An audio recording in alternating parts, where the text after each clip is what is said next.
எல்லாருக்கும் வணக்கம் friends. Snehithi foods back சைடில் தான் இருக்கோம். தாத்தாவோட காடு 15 வருஷம் கழிச்சு உழுது போட்டது இப்போ விதைச்சாச்சு.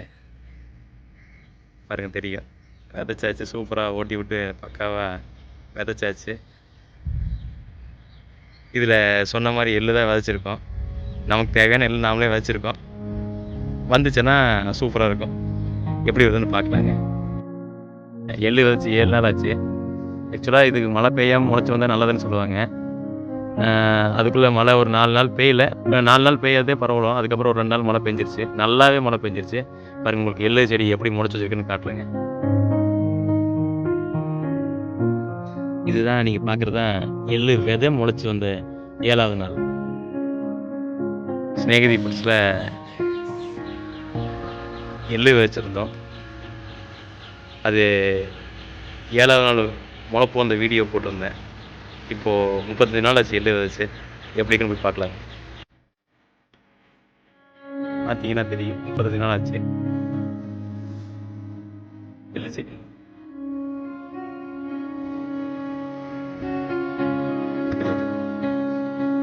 இதை மான் வந்து ஒரு 3-4 நாளாக தொந்தரவு பண்ணி மேய்ஞ்சிட்டு சொல்லுங்க.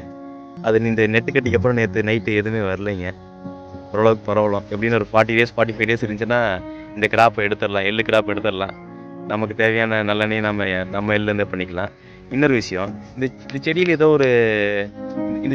ஒன்று என்னடா இது துணி மாதிரி தெரியுது, என்ன வித்தியாசமே பார்க்க வந்தேன். பார்த்தீங்கன்னா ஒரு சின்னதாக ஒரு தேன்கூடு.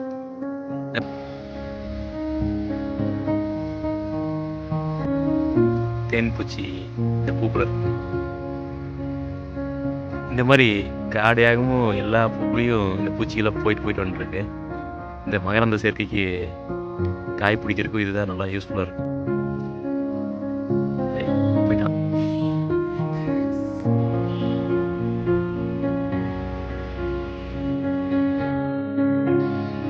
இந்த எள்ளு செடி விதைச்சி இப்போது 80 நாள் ஆச்சுங்க. அறுவடைக்கு ரெடி ஆகிட்டு இருக்குது. அன்றைக்கி பூவாக காட்டினதெல்லாம் உங்களுக்கு தெரியும். பாருங்கள், எல்லாம் காயாக இருக்குது. அறுவடைக்கு ரெடி ஆயிடுச்சு. ஆனால் விவசாயங்கள் சாதாரண விஷயம் இல்லைங்க. இப்போது எதுக்காக காலைல வந்திருக்கோன்னா, நிறைய கிளி சாப்பிட வருது. அந்த கிளியை மிரட்டுறதுக்காக தான் வந்திருக்கோம். இன்றைக்கி நம்ம எள்ளு செடி அறுவடை பண்ணதை காய போட்டிருக்கோம். அதை போய் பார்க்கலாங்க. அறுவடை பண்ண எள்ளு செடி வந்து பார்த்திங்கன்னா மெதை போட்டு தார் பைப் போட்டு க்ளோஸ் பண்ணி வச்சுருக்கோம். இது வந்து பார்த்திங்கன்னா ஒரு 5லேருந்து 7 நாள் வரைக்கும் இந்த கண்டிஷன் இருந்துச்சுன்னா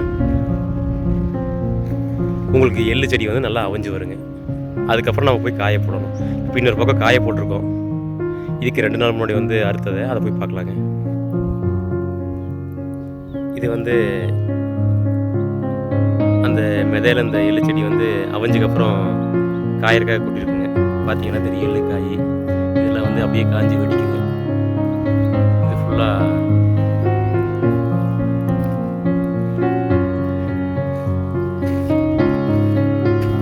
இது வந்து ஒரு 2லேருந்து 3 நாள் காஞ்சிச்சுன்னா தட்டி ஊற்றிடலாங்க.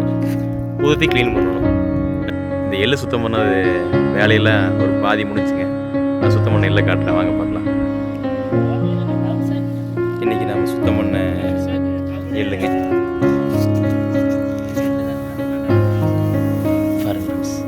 நம்ம விளைஞ்சு சுத்தம் பண்ண எள்ளு, இயற்கையான எள்ளு.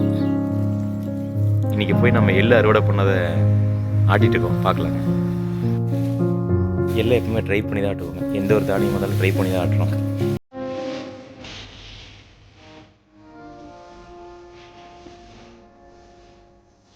சூப்பராக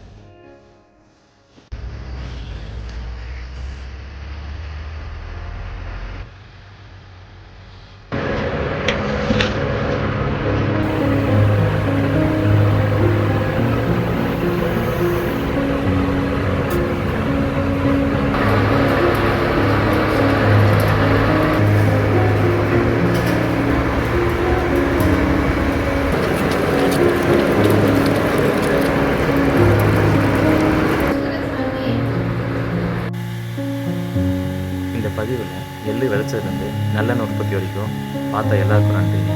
இதில் வந்து பார்த்திங்கன்னா விவசாயி வந்து ரொம்ப போராடி கடினமாக உழைச்சி நமக்கு வந்து இந்த எண்ணெய் வித்துக்களையும் நம்ம தானியங்களையும் சிறுதானியங்களையும் உணவுப் பொருளையும் உற்பத்தி பண்ணி தராங்க. நாம் வந்து நல்ல தரமான பொருளை வாங்கி ஆரோக்கியத்தை மீட்டெடுக்கலாங்க. நன்றி.